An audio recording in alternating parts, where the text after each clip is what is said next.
नमस्कार, रैली पे चर्चा में आपका स्वागत है। मैं हूं मानवेंद्र कुमार और हमारे साथ जुड़ चुके हैं अखिल भारतीय तहलीक साहू महासभा के कार्यकारी अध्यक्ष ईश्वरी प्रसाद और मीडिया इंचार्ज सुधीर हिलसाइन। आइए जानते हैं इस खास तौर से इस रैली में कितने लोग आ रहे हैं और क्या कुछ हो रहा है, और इसके साथ ही आखिर इस महासभा के इतिहास क्या है। ईश्वरी प्रसाद जी, आपका बहुत बहुत स्वागत है। सुधीर सर, आपका भी बहुत बहुत स्वागत है। ईश्वरी प्रसाद जी, ये जानना चाह रहे थे कि ये इतना बड़ा रैली हो रही है महासभा का, इसका थोड़ा हिस्ट्री हम जानना चाह रहे थे। देखिए, साहू अखिल भारतीय तहलीक वैसे महासभा तहलीक साहू महासभा जो है ये बहुत पुरानी संस्था है जी जी। और इसकी स्थापना जो करने वाले जो हमारे जो सबसे प्रमुख व्यक्ति थे दीनबंधु साहू, जो कि उड़ीसा के रहने वाले थे और वो मेंबर पार्लियामेंट भी थे और मेरे ख्याल से पॉलिटिक्स में भी थे जी। उनसे मेरी बहुत क्षणिक मुलाकात थी समवेयर इन 70s जी जी। उसके बाद से उनसे बहुत ज़्यादा नहीं, क्योंकि शायद उम्र दराज होने के बाद। और मैं जो समाज में तेली समाज में एक्टिव रूप से आना शुरू किया हूँ 80 से जी। और मैं तब से, अगर इनकी बुनियाद अगर आप देखें तो साहू समाज के जो हमारे वर्किंग प्रेसिडेंट रहे या संस्था को स्थापना किए हैं तो सबसे पहले दीनबंधु साहू जी का नाम ही आता है जी। और उसके बाद फिर बिहार के एक सज्जन थे रामलखन जी गुप्ता जी, मुंगेर के रहने वाले थे। उन्होंने काफ़ी योगदान किया और काफ़ी ये किया। MP जी, वो मेंबर पार्लियामेंट भी रहे और बहुत ही लर्नड आदमी थे जी जी। उसी तरह से उनके कई सालों के बाद में अपना शांताराम जी पौदुके जी, जो महाराष्ट्र नहीं, हाँ, वित्त मंत्री भी रह चुके हैं और वो अपने समाज के प्रेसिडेंट रहे हैं जी जी। इस महासभा के प्रेसिडेंट, हाँ, साहू महासभा के प्रेसिडेंट रहे हैं। उसके बाद केसरबाई, श्रीमती केसरबाई क्षीरसागर जो बिंड हाँ 3 बार मेंबर पार्लियामेंट रह चुकी हैं। उन्होंने अपनी कार्यकाल में बड़े अच्छे काम किए और समाज को काफ़ी संगठित करने की काम किया जी। और इसी का परिणाम है कि हम इतने बड़े रैली के हाँ, ये केसरबाई सब लोग उनको माता जी ही कहते थे जी।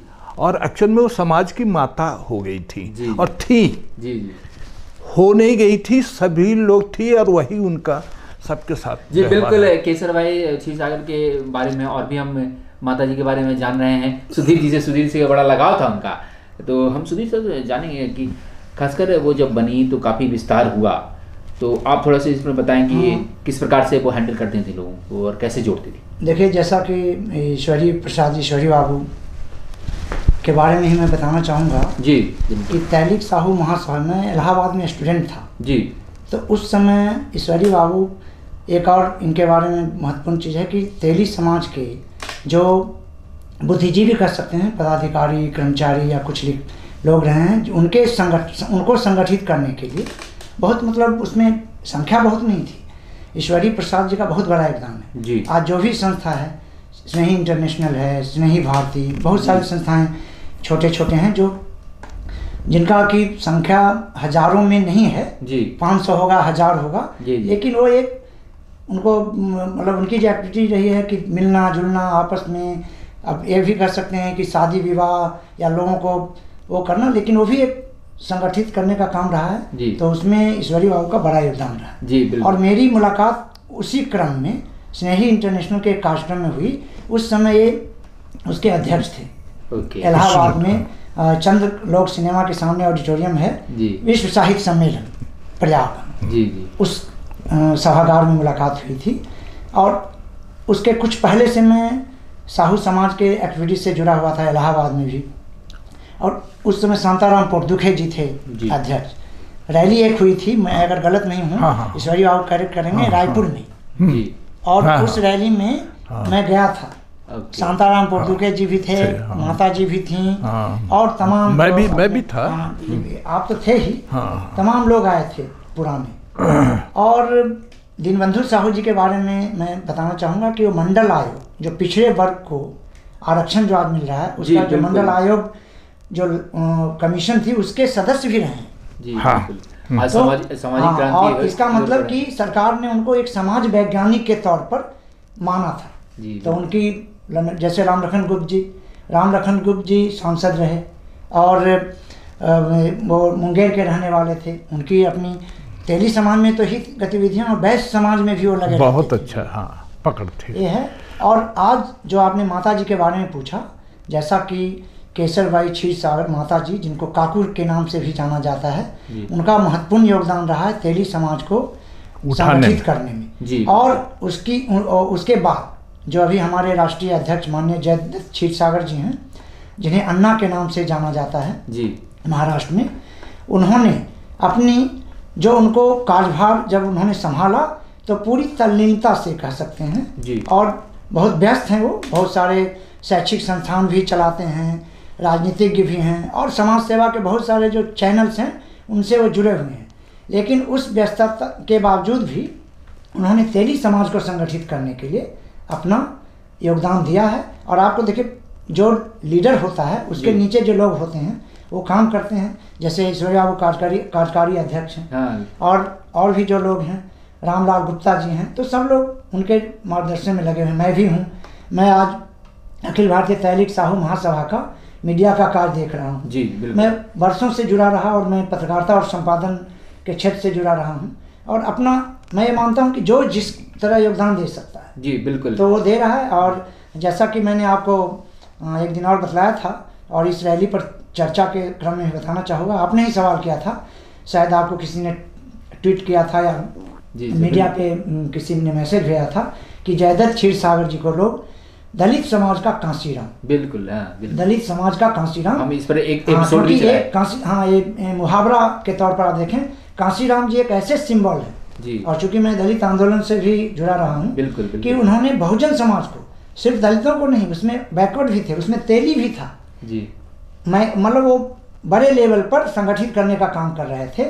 और हमारे जो अध्यक्ष, राष्ट्रीय अध्यक्ष माननीय जयदत्त क्षीरसागर जी हैं, वो अभी तेली समाज को माइक्रो लेवल पर जाकर के संगठित करने का कार्य कर रहे हैं। इसीलिए कोई शायद ये बिहार से ही आए होंगे मैसेज, क्योंकि बिहार में लोग मुहावरा बड़े करते हैं। जैसे कांसीराम जी बहुत मुहावरा करके ही अपने आंदोलन खड़ा करते थे। उन्होंने नारा दिया था कि वोट से लेंगे CM PM, मंडल से लेंगे SP DM। उन्होंने एक नारा दिया कि मंडल कमीशन लागू करो वरना कुर्सी खाली करो।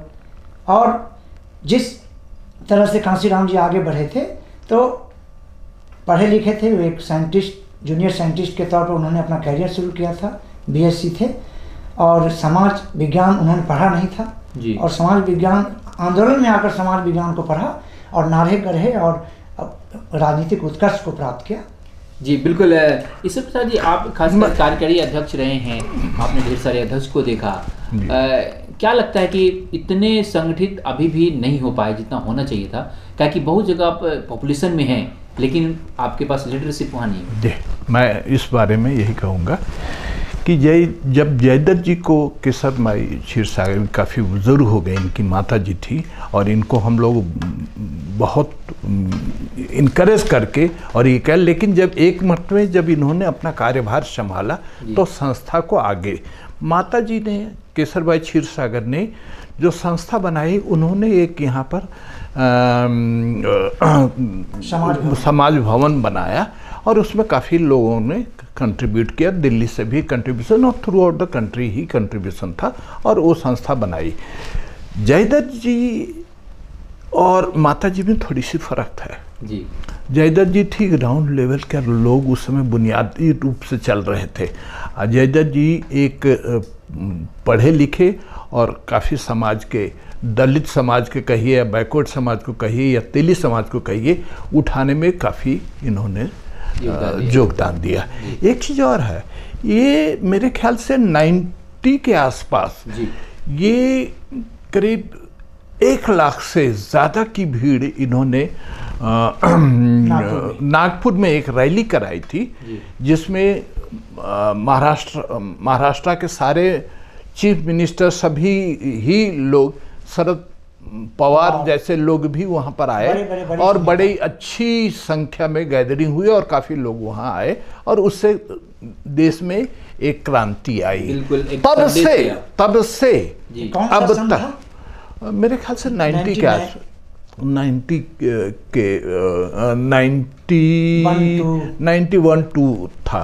उस समय से जयदत्त जी बढ़ रहे हैं और समाज को आगे बढ़ाने की प्रक्रिया में काफ़ी लोग यहाँ समाज में दोनों स्थिति एक चीज़। और उस समय हमारे पैरेलल कुछ ऑर्गेनाइजेशन खड़े हुए जी। ये मैं आपको जानकर, जिसमें जो पहले जो तेली समाज के लोग थे, जो एजुकेटेड क्लास थे, वो समाज में नहीं आते थे।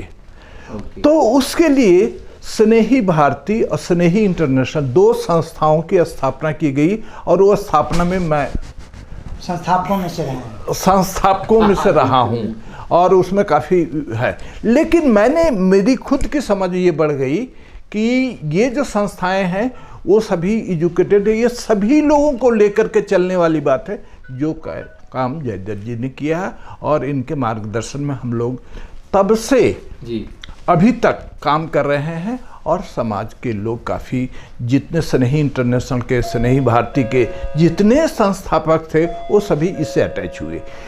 कुछ लोग अपने इच्छा के अनुसार कि हमारे मन मुताबिक काम हो, वो पॉलिटिकल चाहिए, ये चाहिए, वो तो सिर्फ चाहिए से नहीं, उसके साथ समाज को सहयोग लीजिए। तो वो दूसरी संस्थाएं थोड़ी सी बनाई है, उसमें आया है। जैसे लखनऊ में अपना क्या नाम हुआ है, राम नारायण जी साहू हैं और जो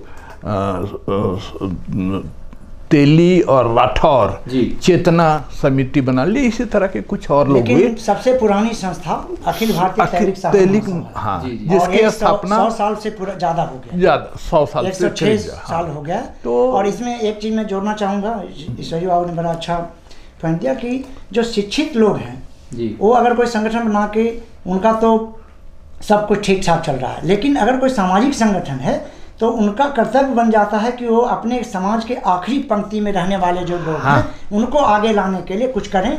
इसको डॉक्टर अंबेडकर ने पे बैक टू द सोसाइटी कहा। डॉक्टर अंबेडकर का जो राइटिंग्स है उनके दर्शन में वो बोलते हैं कि जो शिक्षित हो गया उनका कर्तव्य है कि अपने समाज के उन बच्चों को, उन परिवार को, अपने भाई को, लोगों को आगे लाइए और आप अपने आमदनी से कुछ 5% 10% निकाल करके उनके उत्थान में लगाइए, योगदान में लगाइए, तब जा करके किसी संगठन का जो कहा जाएगा कि सही काम कर रहा है। नहीं तो आप सिर्फ ऐसे सिर्फ अच्छे लोग, वाइट कॉलर लोग मिलें और आपस में चर्चा करें और समाज को, और फिर जातीय संगठन उसको बोलें, तो या तो आप बोलो कि पढ़े लिखे। मैंने एक बार एक भाषण में बोला था, शायद ईश्वरी बाबू उसमें थे, ताल कटोरा में ही प्रोग्राम था। मैंने बोला था कि जो आप लोग हो, एक पढ़े लिखे लोगों का जो कुमार प्रसाद लिखकर अपनी जाति, देखिए तेली आज से 20 साल पहले, एक और बहुत गंभीर बात मैं बताना चाहूँगा कि मंडल आंदोलन का बहुत बड़ा रोल रहा है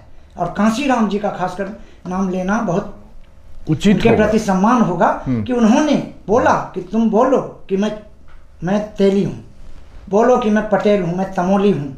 जैसे बाल गंगाधर तिलक कहते थे कि तेली तमोली संसद में आकर क्या हल चलाएंगे। कांशीराम जी ने इस पे बड़ा बोला कि कांशीराम जी ने बोला कि जाकर दीवारों पे लिख दो कि तुम्हें इस देश का हुक्मरान बनना है। बिल्कुल कुछ ऐसे ही आपको करना है। तेली एकता में रैली में आकर आपको कुछ संदेश लेकर जाना है। इसके साथ जी बहुत छोटे छोटे संगठन, जैसे आपने स्नेही के बारे में कहा, वैसे ही छत्तीसगढ़ में काफी पॉपुलेशन है तेली का, लेकिन शायद लीडरशिप नहीं आ पाया। तो क्या कुछ समाज इस ओर से वहाँ कुछ जागरूकता, कुछ ऐसा अभियान चलाता है पूरे देश में? मैं इस बारे में एक बात, मैं 2000 में छत्तीसगढ़ में पोस्टेड था जी, भारतीय खाद्य निगम के द्वारा।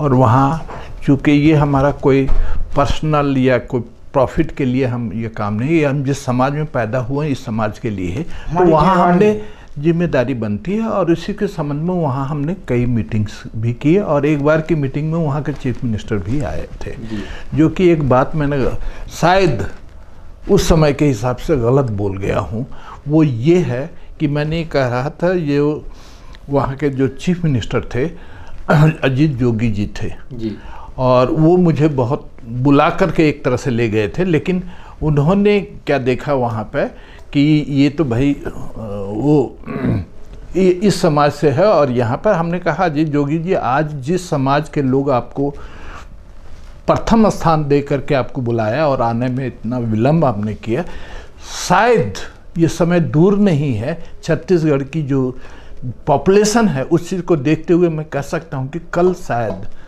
यही समाज के लोग वहाँ मुख्यमंत्री बनेंगे और उस समय दूर नहीं है जब वहाँ के लोग बनेंगे।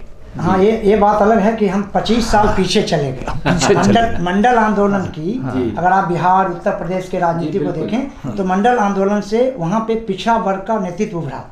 उत्तर मध्य प्रदेश में शिवराज सिंह चौहान जी पिछड़े वर्ग से आते हैं, लेकिन छत्तीसगढ़ वहाँ पे मंडल आंदोलन का असर उस तरह से नहीं रहा, जिसके कारण कि राजनीतिक नेतृत्व नहीं उभर पाया। लेकिन अब वो समय आ गया है और शायद जो हमारी रैली है, ये रैली की भी उसमें अहम भूमिका होगी। और मैं चूँकि अखिल भारतीय तैलिक साहू महासभा का मीडिया प्रभारी हूँ और मैं आपके माध्यम से इस बात को क्लियर कर देना चाहता हूँ कि ये जो रैली हो रही है तेली एकता रैली, ये नॉन पॉलिटिकल रैली है। इसमें जो जितनी भी पार्टियों के नेता हैं सभी को आमंत्रित किया गया है और जो आएंगे उनको किसी को मना नहीं, किसी भी पार्टी से इस रैली का कोई मतलब नहीं है। इसमें सभी पार्टी के लोग, हम भारत के एक सजग नागरिक की भूमिका को समझते हुए और समाज में और लोकतंत्र के सुदृढ़ीकरण के लिए इस रैली को कर रहे हैं, जिससे समाज का जो फल का विकास का जो फल है आखिरी व्यक्ति तक पहुँचे। एक रैली का उद्देश्य है। हमारे माननीय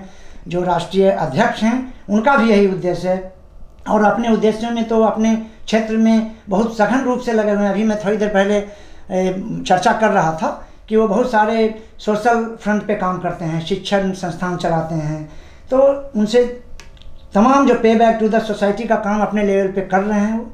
और हम अपील करना चाहेंगे समाज के सभी लोगों से, पढ़े लिखे लोगों से खासकर, कि वो पे बैक टू द सोसाइटी को मानते हुए समाज को आखिरी व्यक्ति को आगे लाने के लिए काम करें। और इस रैली में जो लोग आ रहे हैं वो आ रहे हैं, जो नहीं भी आ रहे हैं वो अपनी सॉलिडेरिटी वहीं से, चाहे कुछ जो फेसबुक पे हैं फेसबुक के माध्यम से हमारे फेसबुक पेज को लाइक करें, व्हाट्सएप के माध्यम से हमारे मैसेज भेज सकते हैं। बिल्कुल, हमारे राष्ट्रीय अध्यक्ष जो हैं उनके फेसबुक पेज को लाइक कर सकते हैं। और यही मैं कहना चाहूँगा आज के रैली। जी हाँ, ईश्वरी प्रसाद जी कुछ। हाँ, मैं ये कह रहा हूँ कि ये जो रैली हमारी हो रही है समाज की एक मीटिंग हमने बुलाई थी और वहाँ के काफ़ी जो उस समय भी अपने समाज के लोग थे, लेकिन उस समय जो स्थिति थी कि हमारे समाज के लोग उतने सजग नहीं थे। ये सजगता उस समय नहीं थी और हमारे चीफ मिनिस्टर साहब बहुत ही विलम्ब से आए और लास्ट मोमेंट में आए। तो गलती से कहिए या कुछ कहिए, मैं तो कि जिस व्यक्ति का हम इंतज़ार कर रहे थे समय वो दूर नहीं है। यहाँ की जो जनसंख्या को मैंने देखा और परखा, वो मुझे देर नहीं लगी कि जो परसेंटेज वहाँ हमारी समाज की जो है कि उसमें से समाज में के ही लोग, तेली समाज के लोग वहाँ के चीफ मिनिस्टर बनने लायक हैं। लीडरशिप मिलेगा। वैसे ही सर ने कुछ कह रहे थे कि जिस तरह से मंडल कमीशन का प्रभाव पड़ा कि, हाँ, मैं ये कहना चाह रहा था कि अगर आप देखें भारतीय समाज का अध्ययन करें तो उसमें आप पाएंगे कि जो मध्य प्रदेश और छत्तीसगढ़ जिस तरह मंडल के बाद उत्तर प्रदेश बिहार में उन जातियों को वहाँ का कुर्सी मिली, चाहे वो कोई भी पार्टी, चाहे बीजेपी हो, 30 साल से उसका प्रभाव है, चाहे भारतीय जनता पार्टी ने भी कल्याण सिंह को आगे लाया, कोई भी पार्टी हो, चाहे आरजेडी, तो उसका प्रभाव मध्य प्रदेश और छत्तीसगढ़ में नहीं मिला। वहाँ थर्ड फोर्स कोई नहीं बन पाया। इसका परिणाम ये हुआ कि जो ब्राह्मणवादी वर्चस्व पार्टियों का पहले से था वो बना रहा और इन राज्यों में तेली जाति, चूँकि छत्तीसगढ़ में 30% है, मध्य प्रदेश उस समय कंबाइंड था तो भी उनकी आबादी लगभग 20% 22% थी, तो उनको कुर्सी, मुख्यमंत्री की कुर्सी नहीं मिल पाई। और आप देखें कि जो जिनका बहुत कम आबादी वाले वो वहाँ आज मुख्यमंत्री हैं। और वहाँ ताराचंद साहू जी एक एमपी हुआ करते थे। उन्होंने अपनी एक स्वाभिमानी कुछ मंच बनाया था इसी को मुद्दे छत्तीसगढ़ से, हाँ, भारतीय जनता पार्टी से थे, उन्होंने एक मंच बनाया था इस मुद्दे को, लेकिन दुर्भाग्य से उनकी असामयिक मौत के वजह से वो जो है वो उफान नहीं हो पाया।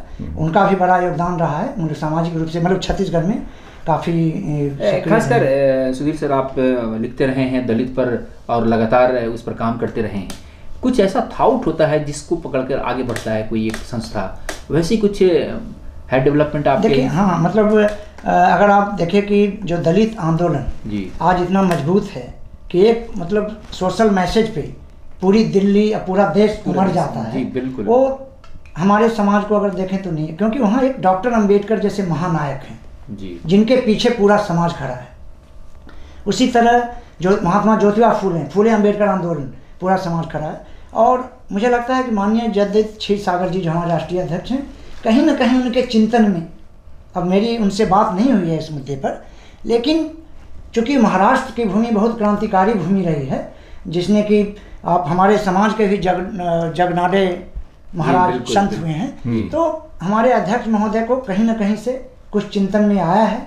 और मुझे लगता है इस रैली के बाद जरूर कुछ न कुछ ऐसा, नायक हैं कर्मा, माता राजीव, लेकिन सब उनके दर्शन के पीछे नहीं हो पाया है। इवन कि माता जी केसरबाई क्षीरसागर, देखिए जो महानायक डॉक्टर अंबेडकर 50 साल पहले 1956 में उनका परिनिर्वाण हुआ, माता केसरबाई क्षीरसागर का ही दर्शन को अगर हम एक किसी किताब में वो कर दें, और अगर पूरे देश का तेली समाज जी उनके पीछे खड़ा हो जाए, तो आप विखंडित जो देख रहे हैं छोटे छोटे टुकड़े में जो संगठन है, इसमें ये बात नहीं है कि वो हमारे जो राष्ट्रीय अध्यक्ष हैं उनके माता जी हैं, उनका एक अलग हो रहा है, और जयदत्त जी हैं इनका बिल्कुल अलग रहा है जी। सोशल कार्य जो है क्षेत्र में एमपी रहे, एमएलए भी एक बार वो रहे थे।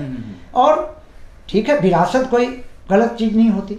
आप विरासत जैसे राजनीतिक विरासत आप बोलें या सामाजिक विरासत, हम ये कह सकते हैं कि जयदत्त क्षीरसागर जी, माता जी केसरबाई क्षीरसागर, जिनका बहुत महत्वपूर्ण योगदान रहा साहू समाज को संगठित करने में। ऐसा नहीं है कि पहले के लोगों ने नहीं किया, पहले के लोगों ने जब स्थापना नहीं की होती तो माता जी केसरबाई क्षीरसागर कैसे काम करती। बिल्कुल। तो दीन बंधु साहू जी, श्री राम लखन गुप्त जी, वो भी हमारे लिए कम पूजनीय, कम महत्वपूर्ण नहीं है। जी जी बिल्कुल। तो हम समय के अनुसार आंदोलन को आगे बढ़ाने के लिए किसी न किसी को आगे आना होगा। और हम निश्चित तौर पर एक मीडिया प्रभारी के तौर पर भी और एक प्रवक्ता के तौर पर अखिल भारतीय तैलिक साहू महासभा के आपको बताना चाहूँगा कि अखिल भारतीय तैलिक साहू सभा एक ऐसा कोई दर्शन, एक ऐसी कोई विरासत जरूर सामने रखेगी जिसके वजह से हम अपने आंदोलन को, सामाजिक आंदोलन से मेरा तात्पर्य कश्मीर से कन्याकुमारी, कच्छ से कोलकाता तक के जो तेली समाज के लोग हैं उनको जोड़ना है जयदत्त क्षीरसागर जी के नेतृत्व में। उसे करने में हम सफल होंगे। जैसा कि आप पहले पूछ रहे थे कि बामसेफ, आप चर्चा कर रहे थे कि तेली समाज का कोई बामसेफ, बिल्कुल, जिसमें कि पढ़े लिखे लोग, जैसे हमारे ईश्वरी बाबू हैं चीफ जनरल मैनेजर, और नालंदा जिला का मैं हूँ और नवादा जिला के हैं, मगध क्षेत्र के हम लोग। जी जी। और 70 के मैं जब मेरा जन्म भी नहीं हुआ था तब ये दिल्ली आ गए थे। जी। और इनका पूरा इतिहास है। ऐसे लोगों से, पढ़े लिखे लोगों से चर्चा करके हम कुछ एक ऐसे बामसेफ बिल्कुल एक थाउट आप लाएंगे जिससे कि समाज आगे बढ़ पाए। मैं संक्षिप्त में ये कहना चाहूँगा कि आज की जो रैली है ये समाज की रिक्वायरमेंट है। जी जी। और इस रिक्वायरमेंट को पूरा करने के लिए हमारे जयदत्त जी इसके पीछे लगे हुए हैं। और ये पहली बार साहू समाज की रैली दिल्ली में हो रही है। जी जी। इनकी आयोजन करने की क्षमता बहुत है।